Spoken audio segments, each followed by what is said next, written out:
बिस्मिल्लाहिर्रहमानिर्रहीम। अस्सलाम वालेकुम। मेरा नाम डॉक्टर अहमद एजाज़ है और मैं सिविल होमी क्लिनिक से बड़ाबाद से बात कर रहा हूँ। आज हम बात करेंगे एनीमिया के बारे में, ये जिसे हम खून की कमी भी कहते हैं। जिस्म में जब सेहतमंद खून की जो ज़रात हैं, जिनको हम RBCs कहते हैं, रेड ब्लड सेल्स, और अगर इनकी जो है इन जनरल टर्म जो है वो अगर कमी हो जाए तो हम कहते हैं कि ये पेशेंट जो है वो एनीमिया का शिकार है, जैसे खून की कमी हो गई है। चूँकि ये जो खलियात हैं, ये जो सेल्स हैं ब्लड के RBCs, इनका काम जो है वो जिस्म के तमाम अज़ा को ऑक्सीजन पहुंचाना होता है। और ज़ाहिर है ब्लड जो है वो ज़्यादा खुद जो है वो कैरियर है, और वो बॉडी को ऑक्सीजन, न्यूट्रिएंट्स और जो खुराक वगैरह है वो जो है उसकी तरसील करता है। और अगर इसके अंदर इसकी कमी आ जाए तो जो है वो हम इसको अनीमिया कहते हैं।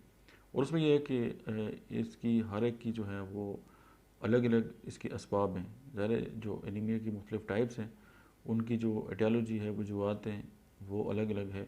और एनीमिया जो है वो मोस्ट प्रॉब्ली ये है कि सम टाइम जो है वो टेम्परेरी हो सकता है और सम टाइम जो है वो लॉन्ग टर्म होता है। अगर हम टाइप्स ऑफ एनीमिया और इसकी काजेज़ की अगर हम बात करें तो सबसे पहले जो है उसको हम कहते हैं ए प्लास्टिक एनीमिया। ए प्लास्टिक एनीमिया जो है ये बहुत रेयर और जानलेवा किस्म है, और इसमें जिस्म जो है वो ज़रूरत के मुताबिक जो है वो RBCs जो है वो बनाना छोड़ देता है। अगर हम इसकी काजेज़ की बात करें तो उसमें यह है कि सर्टन इन्फेक्शन जो हैं वो ए प्लास्टिक एनीमिया जो है उसको काज कर सकते हैं। उसके अलावा सर्टन मेडिकेशन है जिसकी वजह से ए प्लास्टिक एनीमिया काज हो सकता है। ऑटोइम्यून डिसऑर्डर जो है इसकी वजह हो सकती है।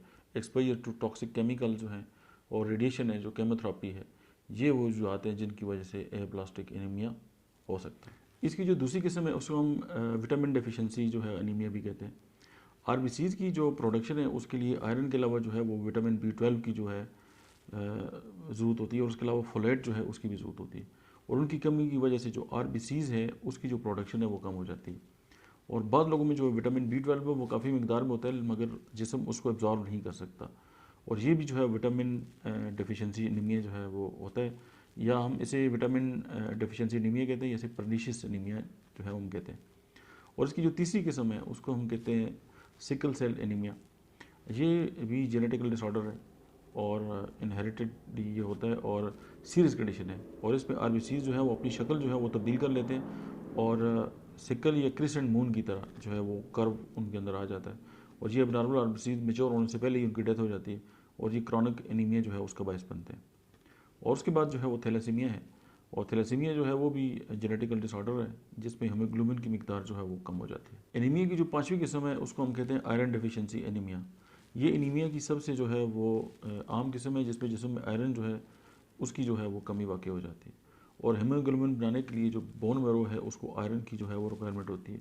और अगर बॉडी में मुनासिब मिकदार में आयरन ना हो तो बॉडी जो है उसके अंदर हीमोग्लोबिन जो है वो कम बनेगा, जो कि RBCs के लिए बहुत ज़रूरी है। और ये किस्म ज़्यादातर जो है वो जो आमला ख़वातीन है उनके अंदर पाई जाती है। और इसके अलावा अगर जिस्म से खून का जो है वो बहुत ज़्यादा ख़राज हो गया है, या कुछ ऐसी बीमारी हैं जैसे अल्सर है, कैंसर है, या कोई पेन किलर जैसे एस्प्रिन वगैरह जो है इस्तेमाल होती हैं, जो मैदे की जो दीवारें हैं उनके अंदर अगर इन्फ्लेमेशन कर देती हैं और इंटरनल जो है वो हेमरेज वगैरह स्टार्ट हो जाता है, तो उससे अगर एनीमिया हो जाता है तो ये मोस्ट प्रॉब्ली यही होता है कि आयरन डेफिशिएंसी एनीमिया जो है उसका बायस बन सकती है। और उसकी जो एक छठी जो किस्म है एनीमिया की, वो है एनीमिया विद ऑफ इन्फ्लेमेशन। यानी कुछ बीमारियाँ ऐसे जैसे HIV एड्स है, उसके अलावा कैंसर है, किडनी डिजीज़ है, उसके बाद रोमेटिक आर्थराइटिस है, रोमेटाइड आर्थराइटिस है, और क्रोन डिजीज़ है, और एक्यूट या क्रॉनिक जो है वो इन्फ्लेमेटरी डिजीज़ हैं। तो उसमें यह होता है कि खून की जो RBCs हैं उनकी जो प्रोडक्शन है वो मुतासर हो जाती है, तो उसको हम ये कहते हैं कि किसी इन्फ्लेमेशन की वजह से है वो बॉडी के अंदर जो है वो एनीमिया या खून की कमी हो गई। एनीमिया की जो सातवीं जो है वो किस्म है उसको हम कहते हैं anaemia associated with bone marrow disease. मुख्तलिफ़ बीमारियाँ जैसे कि ल्यूकीमिया है जिसे हम खून का कैंसर कहते हैं, या माइलोफाइब्रोसिस वगैरह है, ये जो बीमारियाँ हैं ये बोन मेरो के अंदर जो RBCs की जो प्रोडक्शन है उसको मुतासर करती हैं, जो कि एनीमिया का बायस बन जाता है। और या ऐसे कैंसर या कैंसर की तरह के जो डिसऑर्डर्स जो हैं वो जानलेवा भी साबित हो सकते हैं। उसके अलावा जो उसकी आठवीं किस्म है एनीमिया की उसको हम कहते हैं हेमोलाइटिक एनीमिया। जब RBCs ज़्यादा मिकदार में जो है वो तबाह होने शुरू हो जाते हैं और बोन मेरो के लिए इसको रिप्लेस करना जो है वो मुश्किल हो जाता है, तो उसके नतीजे में जो ग्रुप ऑफ एनीमियाज हैं वो डेवलप होते हैं, और कुछ खून की बीमारियां जो हैं वो RBCs की जो तबाही है उसको बहुत ज़्यादा जो है वो तेज़ कर देती हैं।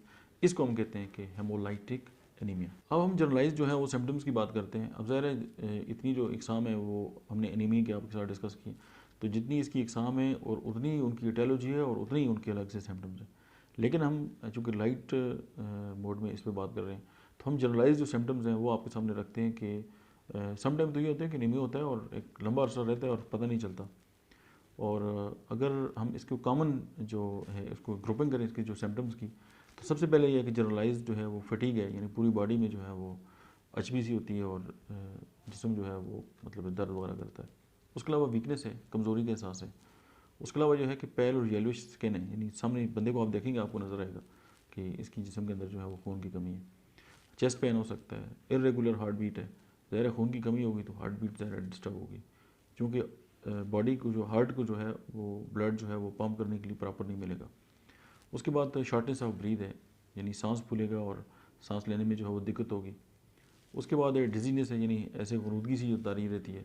और उसके बाद जो लाइट है जो है वो हेडेडनेस है, सर के अंदर जो है वो दर्द, कोल्ड हैंड एंड फीट, हाथ पाँव ठंडे होंगे और सर में दर्द हो सकता है, हेडेक।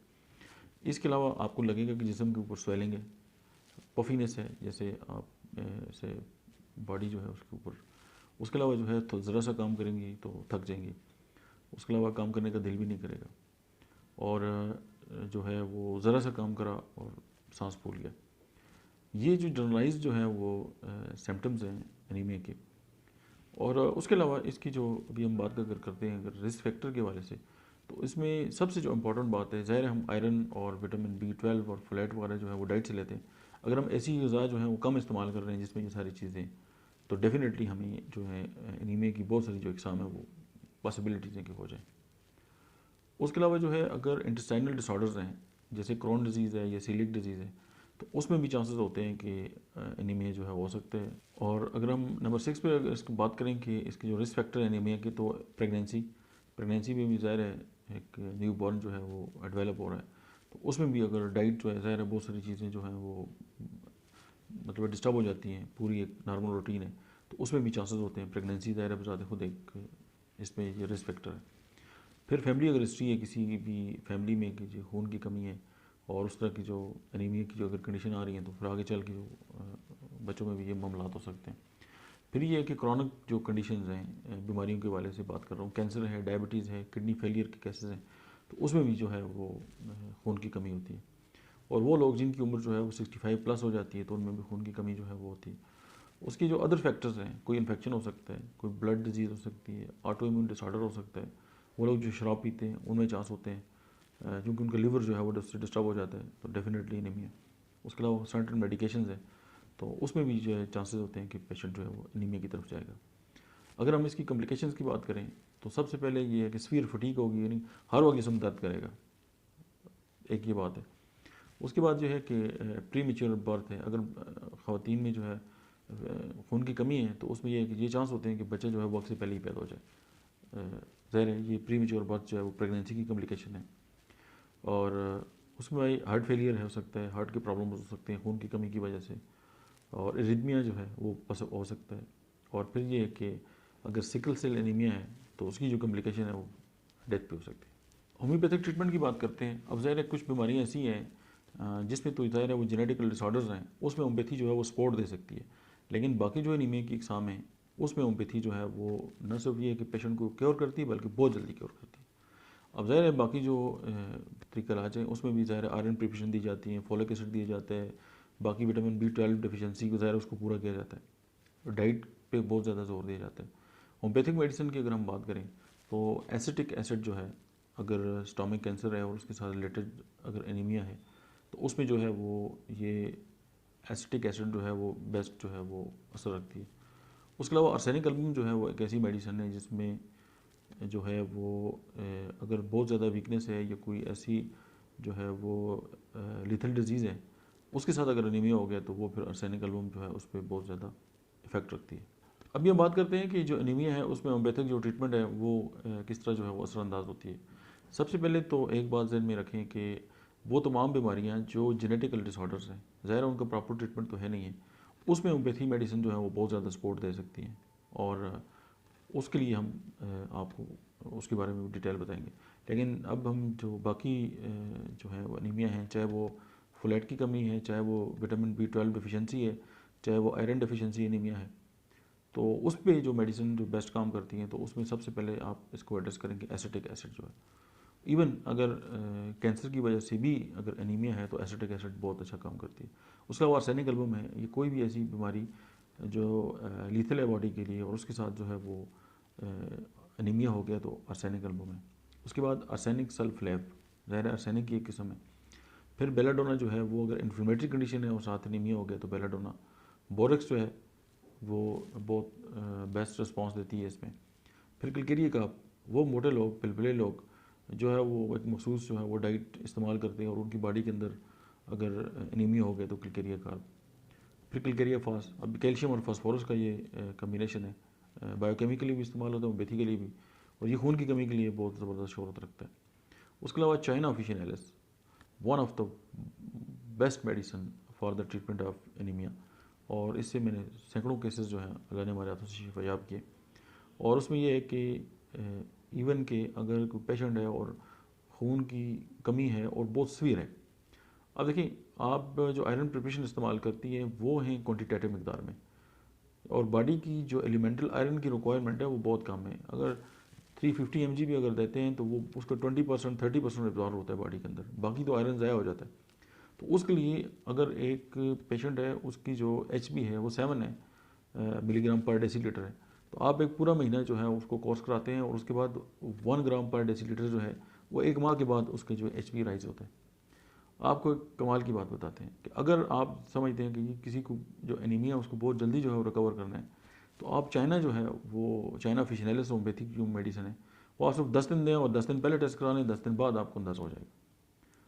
फिर जो थैलेसीमिया है, अब थैलेसीमिया में या हेमोफीलिया में या इस तरह की बहुत सारी बीमारियां हैं जिसमें आप आयरन नहीं दे सकते, यानी वो तमाम लोग जिनको ज़ाहिर है ब्लड लगता है, जब ब्लड लगता है तो उनकी बॉडी के अंदर फेरेटिन लेवल ज़्यादा होता है, फेरेटिन ही तो ज़ाहिर है वो काज ऑफ डेथ है। तो होम्योपैथिक जो मेडिसिन है, अब जैसे चाइना है, अभी आयरन तो है नहीं है, उनके लिए भी कमाल की असर रखती है। इसी तरह वो तमाम मेडिसिन जिनमें आयरन नहीं है वो आप उन लोगों को दे सकते हैं और उनके लिए वो किसी नियामत से कम नहीं है। फिर ज़ाहिर है जब आप आयरन देते हैं तो आयरन के साथ बहुत सारी और कॉम्प्लिकेशंस भी हैं, ज़ाहिर है वो हेपेटोटॉक्सिक भी है, लेकिन ये है कि आप अगर चाइना देते हैं तो कमाल का असर रखती है। फिर सम टाइम अगर किसी को बहुत ज़्यादा खून ज़ाया हो गया है, किसी को बहुत ज़्यादा पसीना आ गया है, या बॉडी की जो वाइटल फ्लूइड है वो ज़ाया हो गए हैं, चाइना से बढ़ के कोई नहीं है। उसके बाद अगर हम बात करें फेरममेट की, तो फेरममेट एक ऐसी दवाई है, आपने ऐसे लोग देखे होंगे कि जिनका चेहरा बिल्कुल लाल सुर्ख होता है, खून की कमी का शिकार होते हैं। अगर इस तरह का कोई पेशेंट आता है, फेरममेट की ये टिपिकल सिम्टम है। फेरम आर्स है, यानी फेरम की और आर्सेनिक के अगर सिम्टम इकट्ठे आ गए तो your choice is ferrum ores. फिर फेरम फास है, अगर इन्फ्लेमेटरी कंडीशन है और खून की कमी आ गई है तो फेरम फास। अब आप फेरम फास जो है वो थैलेसीमिया में नहीं दे सकते, फेरम मेट दे सकते हैं। इस पर रिसर्च है, मेरा थीसिस भी है, और उस पर मैं आखिर में आपको एक स्टडी दूंगा। उसके बाद ग्रेफाइट्स है, डायबिटिक पेशेंट में या बाकी अगर कोई वाइटल ऑर्गन्स है वो डिस्टर्ब हो गया या हार्मोन्स का कोई डिस्टर्बेंस है और उसके साथ जो है अगर खून की कमी है तो ग्रेफाइट्स। हेलोनियास जो है वो फीमेल के हवाले से बड़ी शोहरत रखती है। हेलीबोरस है, काली आर्स है, और उसके अलावा जो है कालीम फॉस्फोरिकम है, काली फास जिसे हम कहते हैं, मैग्नीशियम फास है, मेडोनाइनम है अगर गोनोरिया की हिस्ट्री है और उसके साथ अगर इस तरह के इशूज़ हैं। उसके अलावा अगर जो है वो मर्क्यूरस है, सिफिलिटिक अगर इशू है, नेट्रोम्योरेटिकम अगर तिली बढ़ गई और उसके साथ जो है वो खून की कमी हो गई है, लिवर बढ़ गया है, मलेरिया या टाइफाइड है उसके साथ अगर कॉम्प्लिकेशन आ गई है उसकी खून की कमी की तो नेट्रोम्योरेटिकम है। फिर नेट्रम फॉस्फोरिकम है। उसके बाद जो है वो नाइट्रिक एसिड है, फास्फोरस है। फास्फोरस जो है वो प्लेटलेट्स जो है उनको उसकी तादाद को बढ़ाती है, और जिन लोगों में जो है वो ब्लीडिंग हो रही होती है या प्लेटलेट्स बहुत कम होते हैं, खून की कमी होती है, तो फास्फोरस आपको 10 दिनों में कमाल का असर दिखाएगी। प्लाटीना है, इस हवाले से बड़ा शोर रखती है। प्लम्बम मेटेलिकम है, और उसके बाद जो मेडिसिन है दैट इज़ पल्साटीला।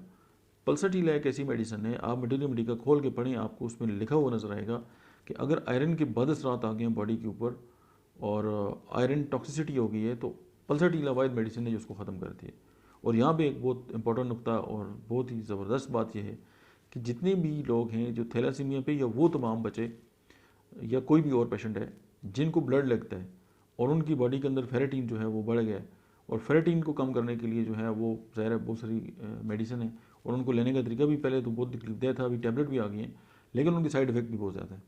आप सिर्फ पल्सटीला इस्तेमाल करें तो वो जो आयरन की जो है टॉक्सिसिटी है बॉडी के ऊपर, उसको भी कम करेगी, और ये न सिर्फ कम करेगी, आयरन को जो है वो बॉडी से निकाल भी देगी। इस पे मैंने बहुत रिसर्च की है और हम थैलेसीमिया के पेशेंट को देते भी हैं। आखिर में मैं आपको एक फार्मूला भी बताऊंगा इस हवाले से। फिर ये है कि स्टॉक्स है, अगर मस्कुलर कोई डिजीज़ है उसके साथ जो है, अगर खून दौरान खून भी नहीं हो रहा, उसके साथ खून की कमी हो गई है। फिर सुकेला एक मेडिसिन है, स्टेफिसेगेरिया है, अगर जो है पेशेंट मतलब इमोशनल सप्रेस्ड है और उसकी बॉडी के अंदर जो है वो कॉम्प्लिकेशंस आ गई हैं। उसके बाद सल्फ़र है, अगर कोई भी दवाई प्रॉपर काम नहीं कर रही है और उनको एंटी मियाज़मेटिकली जो है वो एड्रेस करना है, तो दैट इज़ सल्फ़र। उसके बाद जो है वो सिनिशो है, फ़ीमेल के वाले से बड़ी शोहरत रखती है। सीपिया है, और अलेटस फेरिनोसा है ख़वातीन के वाले से। एक्सरे है, वो भी प्लेटलेट्स पे बहुत अच्छा काम करती है, आरबीसीज़ को जो है वो बढ़ाती है।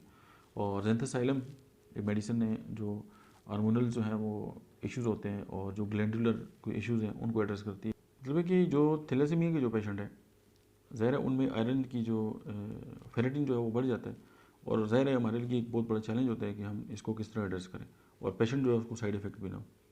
तो इस हवाले से एक तो ये है कि सफलिनियम जो है एंटीसिफिलेटिक है, कमाल का असर रखती है। ज़ाहिर है थैलेसीमिया जेनेटिकल डिसऑर्डर है, और उन जो वो तमाम मेडिसिन जो एंटीसिफिलेटिक हैं उस हवाले से उनकी अपनी एक शरूरत है।